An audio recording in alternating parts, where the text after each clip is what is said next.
Let's start. MTC. Day 21, Number 1. Good managers have learned to overcome the initial feelings of anxiety when assigning tasks. They are aware that no two people act in exactly the same way and so do not feel threatened if they see one employee going about a task differently than another.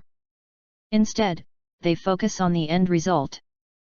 If a job was successfully done, as long as people are working in a manner acceptable to the organization, for example, as long as salespeople are keeping to the company's ethical selling policy, then that's fine.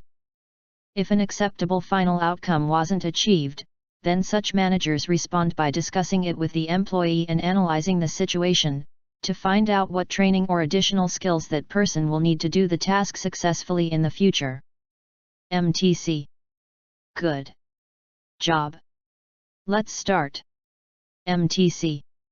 Day 21, Number 2. There is a very old story involving a man trying to fix his broken boiler. Despite his best efforts over many months, he can't do it. Eventually, he gives up and decides to call in an expert. The engineer arrives, gives one gentle tap on the side of the boiler, and it springs to life. The engineer gives a bill to the man, and the man argues that he should pay only a small fee as the job took the engineer only a few moments.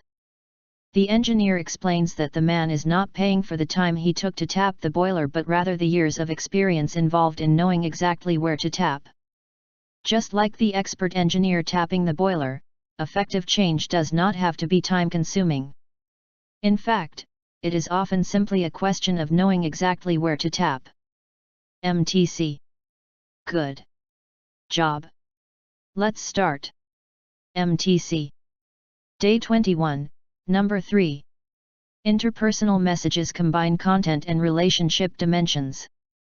That is, they refer to the real world, to something external to both speaker and listener, at the same time they also refer to the relationship between parties. For example, a supervisor may say to a trainee, "See me after the meeting." This simple message has a content message that tells the trainee to see the supervisor after the meeting. It also contains a relationship message that says something about the connection between the supervisor and the trainee. Even the use of the simple command shows there is a status difference that allows the supervisor to command the trainee.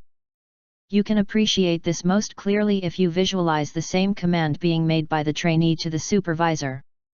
It appears awkward and out of place, because it violates the normal relationship between supervisor and trainee. MTC. Good job. Let's start.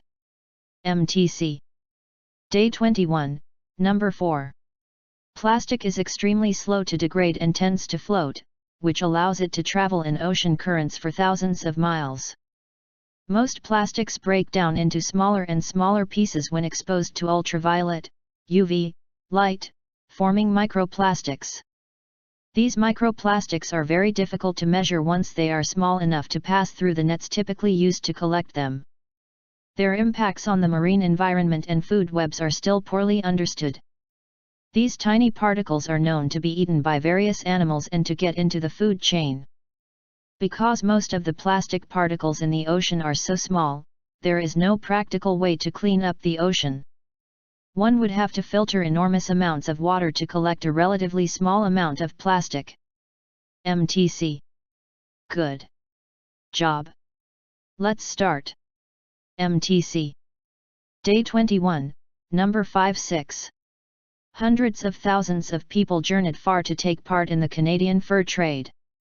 Many saw how inhabitants of the northern regions stored their food in the winter by burying the meats and vegetables in the snow. But probably few of them had thoughts about how this custom might relate to other fields. One who did was a young man named Clarence Birdseye. Clarence Birdseye. He was amazed to find that freshly caught fish and duck, frozen quickly in such a fashion, kept their taste and texture. He started wondering, why can't we sell food in America that operates on the same basic principle? With this thought, the frozen foods industry was born. He made something extraordinary from what, for the northern folk, was the ordinary practice of preserving food. So, what went on in his mind when he observed this means of storage? Something mysterious happened in his curious, fully engaged mind. Curiosity is a way of adding value to what you see. In the case of Birdseye, it was strong enough to lift him out of the routine way of seeing things. Birdseye. It set the stage for innovation and discovery, for coming up with something new. Day 22. MTC. Good job.